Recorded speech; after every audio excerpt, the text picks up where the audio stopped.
Hello everyone, welcome to another video by Precision Academy. In today's video we will be looking at the tranches 4 and 5 of Atma Nirbhar Bharat Abhiyan, and this video is being presented by me, Dinesh.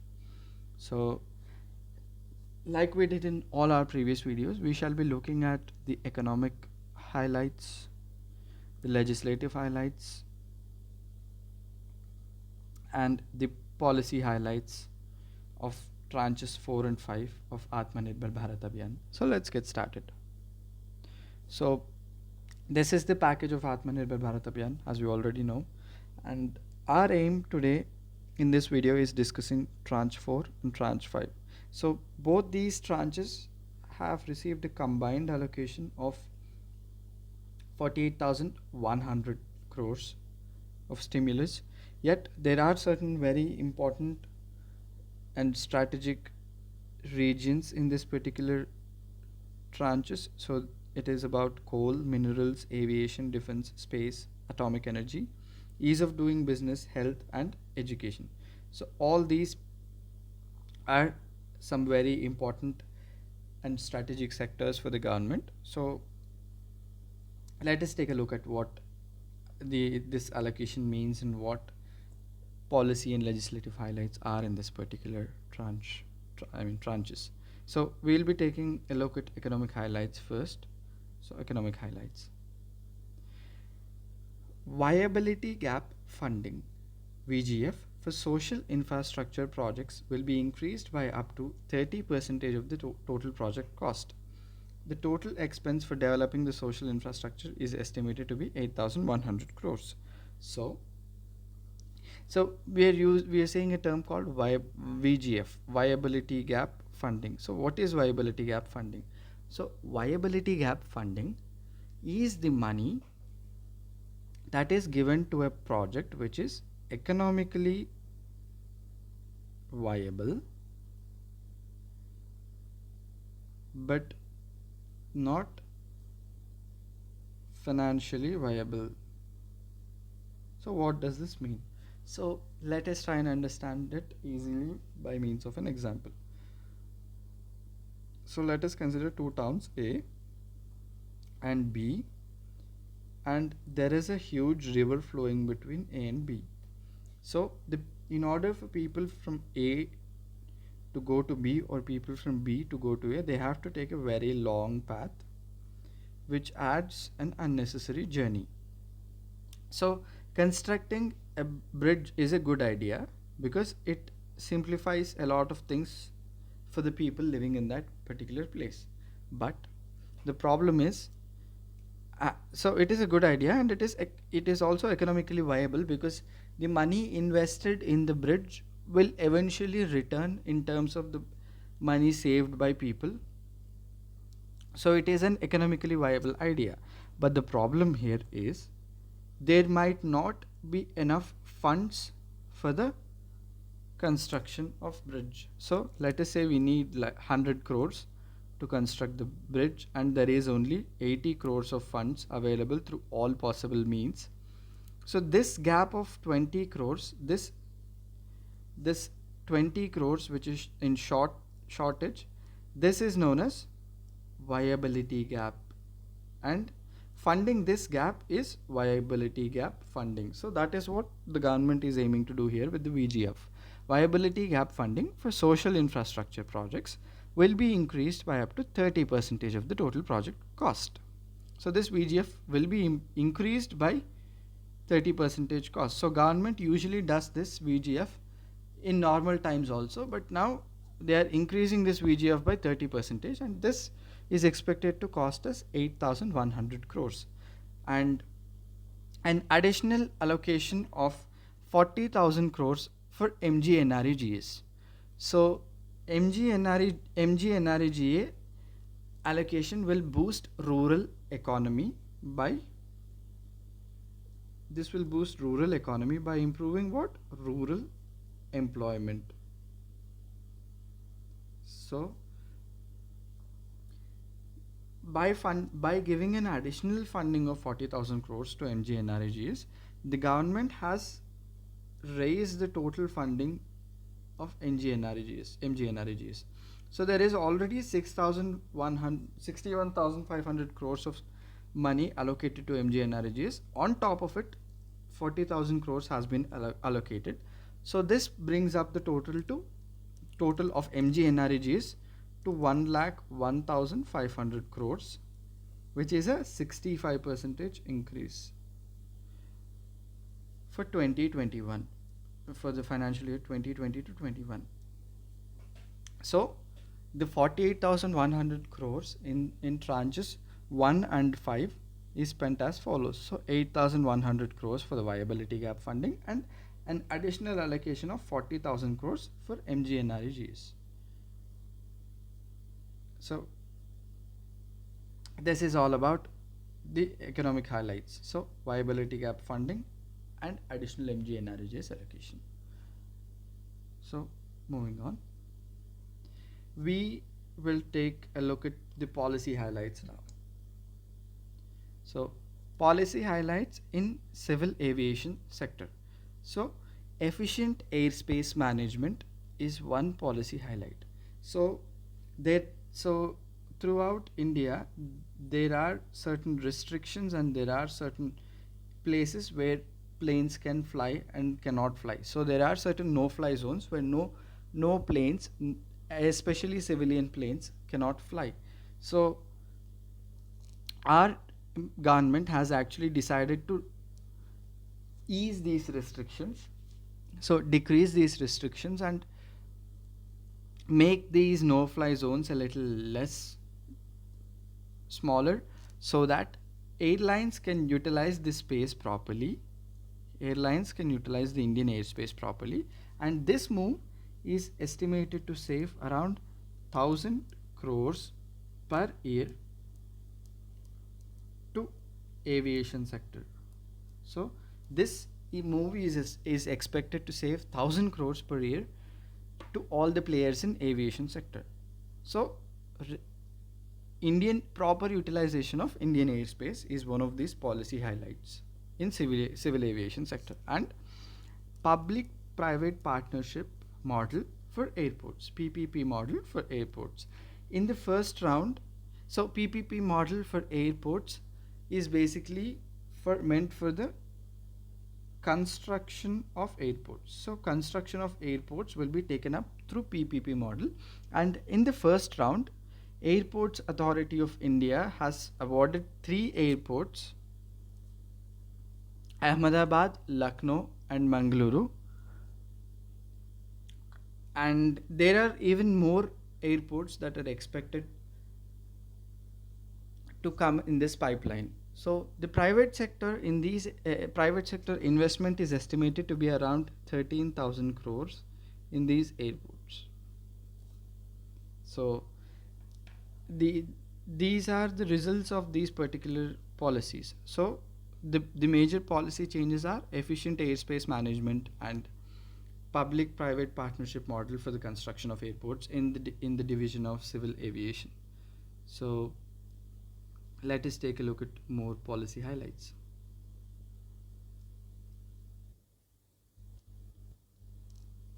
Defense. So FDI limit in defense manufacturing under automatic route will be increased from 49% to 74%. So FDIs, foreign direct investments in defense manufacturing, will be increased from 49% to 74%, and a list of weapons or platforms will be released which will be banned for import based on a year-wise timeline. So this idea here is to give a boost to Make in India. So if we give a boost to Make in India by banning all these imports, we can give support to local manufacturers, which is what the government is aiming to do in the defense sector. So there is an improvement in FDI's amount, and also a list of weapons will be banned. A certain set of weapons will be banned for import, which means we will have to make them locally. So FDIs will invest in local the foreign players will stop exporting their weapons to India, and they will in turn invest in our companies. So that is expected to generate a lot of investment along with a very good boost to Make in India initiative in the defense sector. So energy sector. So what are the policy highlights in energy sector? Safeguarding consumer rights. Inefficiencies of discoms will not be passed on to the consumers. So whenever there are issues with the power supply in discoms, so let us say there is an unexpected load, or there is load shedding, or there are other technical factors which cause an extra cost to discoms. So these technical factors usually cost some extra money to discoms. So this extra cost is usually passed on to the consumers by means of surcharges, etc., etc. So by means of surcharges or by means of other penalties, etc. So this extra cost which is incurred by discoms will now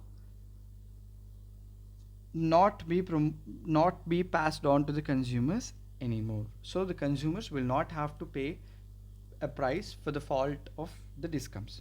And regulatory assets. Regulatory assets in the power sector will be eliminated. So what is a regulatory asset in the power sector?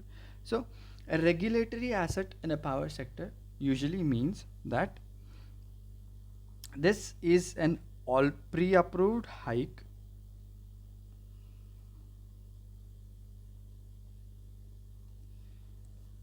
in fare. So let us say the electricity price right now per unit uh, is 50 rupees. So it is 50 rupees per unit of electricity. So let us say that there is the discoms decide to hike this price by 55 rupees per unit.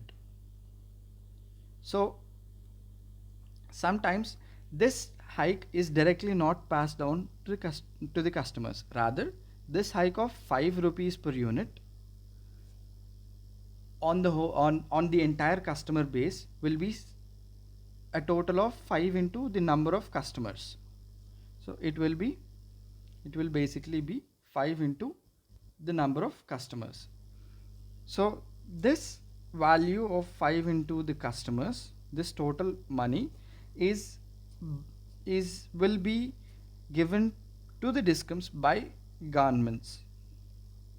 So this value, this particular amount is known as a regulatory asset. So this regulatory asset basically is a regulation on the price of power, is a price on power. So that is why we call it a regulatory asset.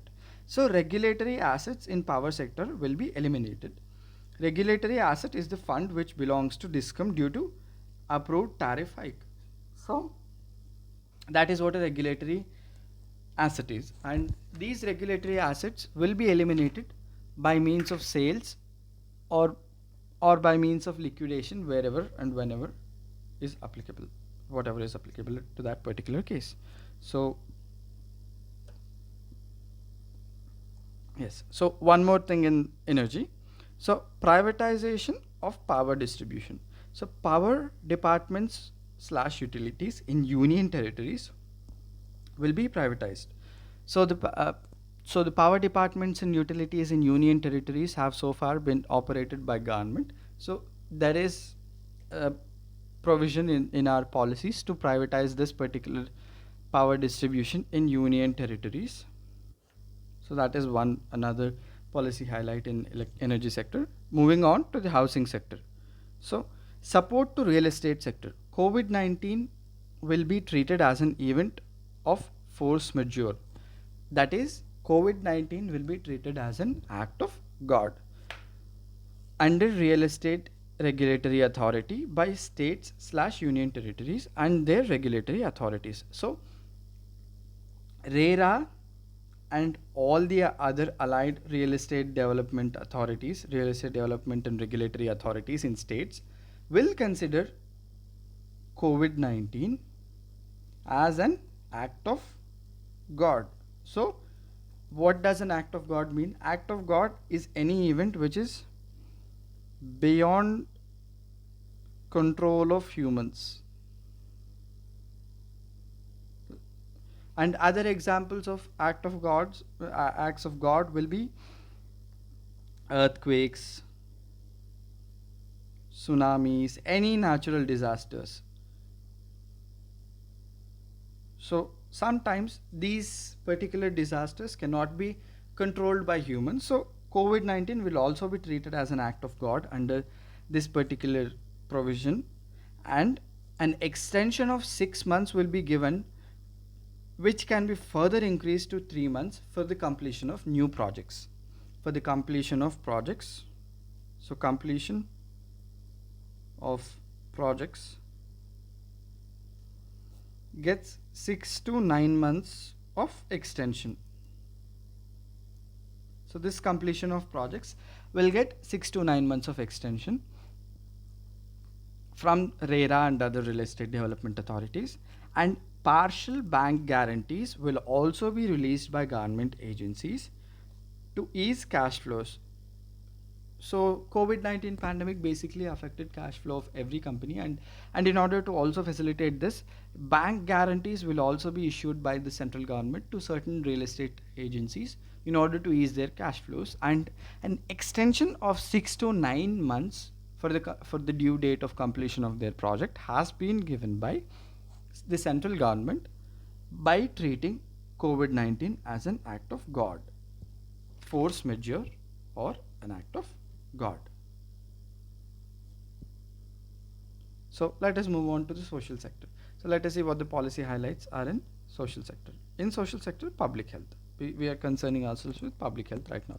So the investment in public health will be increased along with investment in grassroots health institutions of urban and rural areas. The lab networks are being strengthened in districts and block levels for efficient management of pandemic. So this particular policy highlight refers to our current situation. So the grassroots level health institutions of urban and rural areas will be strengthened, and labs and testing agencies will be improved under this policy for efficient and better management of the ongoing pandemic.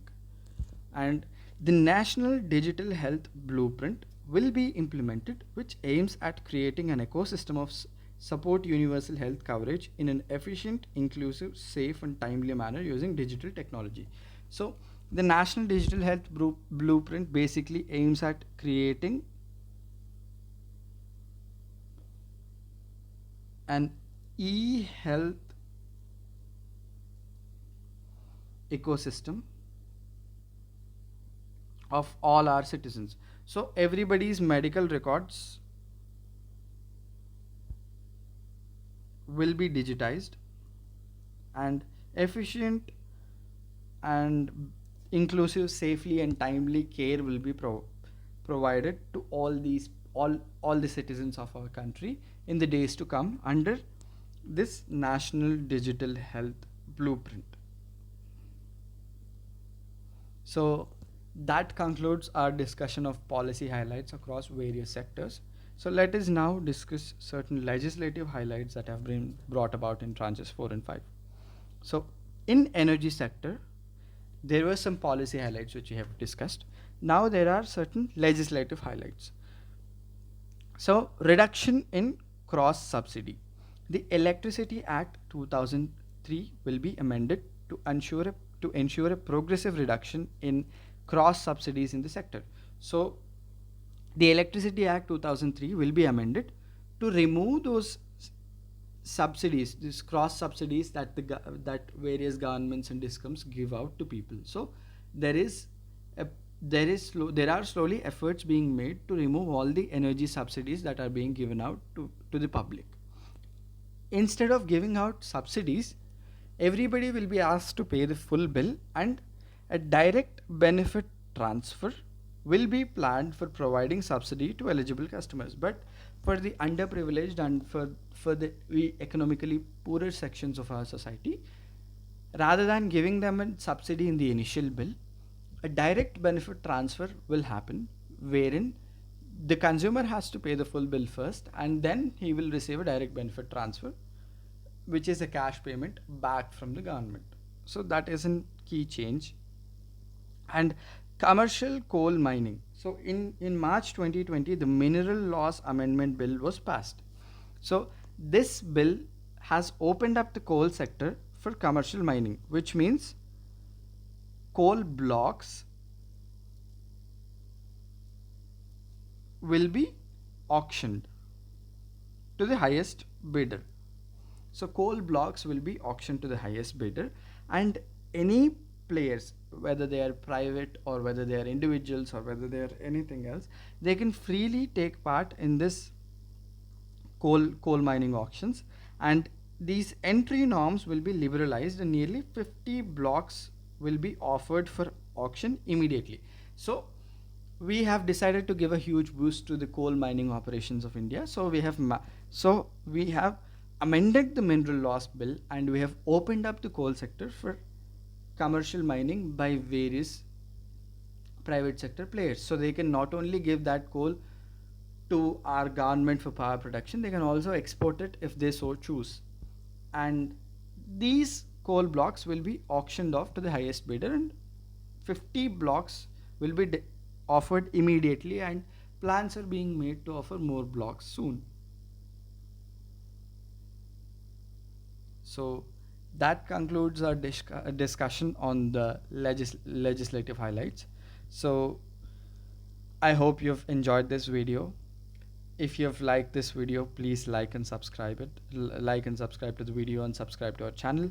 And you can contact our director Ravi Nalaparedi sir on WhatsApp on this number. And if you have any further queries about our academy, you can call us on this number. So thank you and our website is as follows. Thank you very much for joining us on this particular session. We hope to see you in more videos to come. Have a great day.